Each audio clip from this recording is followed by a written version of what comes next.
সন্দেশখালি নিয়ে আবার রাজনীতি তো সরগরম, বিশেষ করে হাইকোর্টের এই নির্দেশ নিয়ে।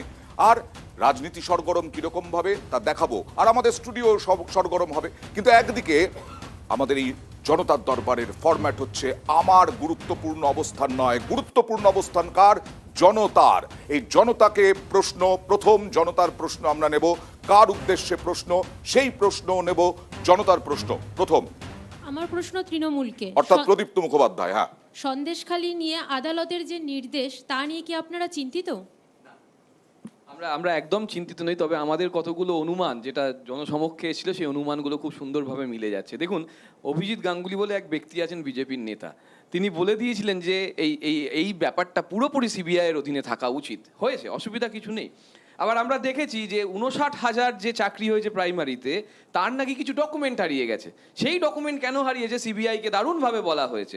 আমরা ওএমআর হারিয়ে গেছে এবং সিবিআই এর কাছ থেকে, সেটাও নাকি বিশাল ব্যাপার একটা। 59,000 লোকের চাকরি হারিয়ে যাচ্ছে, তার মানে এতদিন ধরে যে তত্ত্ব তালাশগুলো হচ্ছিল সেটা যে কোথাও একটা ওই গ্লাস সিলিং এফেক্ট দেওয়ার জন্য হচ্ছিল, সেটা একটা পরিষ্কার হচ্ছে।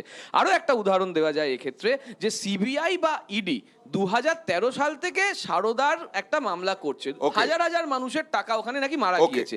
সেই টাকাগুলো ফেরানোর কোন ব্যবস্থাপনাটা দেখলাম আমরা। আমি এবার ওনার প্রশ্নের উত্তর, কেন চিন্তিত নন আপনারা? এই কারণেই চিন্তিত নই, সেটাই তো উত্তরে আসছি। এই কারণেই চিন্তিত নই যে এরা মিথ্যাবাদী একটা সরকার চালাচ্ছে কেন্দ্রে, এবং এরা কিভাবে মানুষকে বিভ্রান্ত করছে তার উদাহরণ দিচ্ছি। 2013 সালের যে ব্যবস্থাপনা, অনেক সম্পত্তি ক্রোক হয়েছে, অনেক সম্পত্তি ওরা নিয়ে নিয়েছে, সেই সম্পত্তি ফেরত দেওয়ার কোনো ব্যবস্থাপনা হয়নি। হঠাৎ করে ভোটের সময় বলছে যে চলো এইভাবেই প্রচার চালাবে তৃণমূল, যে পরের পর সিবিআই ইডি এনআইএ তদন্ত হবে, কিন্তু তার কনভিকশন নেই, তার কিছু নেই। এক্ষেত্রেও তারা চিন্তিত নয়। আর তোমরা নাকি, এরকম অভিযোগ করছে, তোমরা নাকি নির্ভর করছো এখন এদের ওপরেই, এজেন্সির ওপরেই।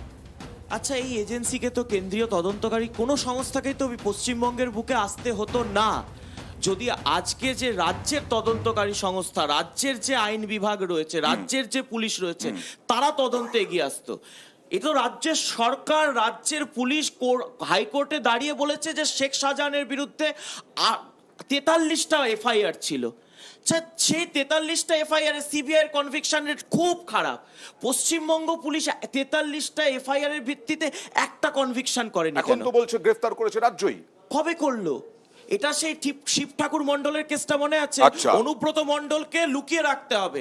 অনুব্রত মন্ডলকে তিহার আটকাতে, তখন কাকে না দাঁড়ান বলতে দিন আমাকে, তিহার যাত্রা আটকাতে হঠাৎ শিব ঠাকুর মন্ডল এসে কেস করে দিল, অনুব্রত মন্ডল পুলিশের হেফাজতে এলো। এখানেও যখন পরিষ্কার আদালত রায় দিয়ে দিল ইডি, সিবিআই বা পুলিশ যে কেউ অ্যারেস্ট করতে পারে, তখন কি করতে হবে? না, যেন সিবিআই ইডির হাতে না যায়, তার জন্য পুলিশকে দিয়ে। আমি আবার থ্যাংক ইউ জানাচ্ছি অঙ্কনকে, কারণ অঙ্কন এখানে একটা কথা বলার মধ্যে বলো, ইডি সিবিআই কারোরই অসুবিধা নেই। তাহলে এ যাবৎকাল যেটা বলা হচ্ছিল রাজ্য সরকার কেন করছে না, তাহলে ইডি সিবিআই কেন করছিল না? Point number 1। পয়েন্ট নাম্বার 2, আমাদের দল থেকে 4 জনকে সাসপেন্ড করা হয়েছে 6 বছরের জন্য, কিন্তু ওদের কি করা হয়, যখন আমাদের দলের কেউ দুর্নীতির সঙ্গে যুক্ত হয় বলে মনে করা হয়, সে মানব পাচারকারী হতে পারে, সে সারদা নারদার টাকা খোর হতে পারে, তাদেরকে নিয়ে গিয়ে ওরা বড় বড় পদ দিয়ে দেয়। আমি স্টুডিও নয়, আমি আসবো আবার আলোচনাতেই আসবো, কারণ এখানে যেমন রাজনীতি উত্তপ্ত, তেমনি বাইরেও তাই।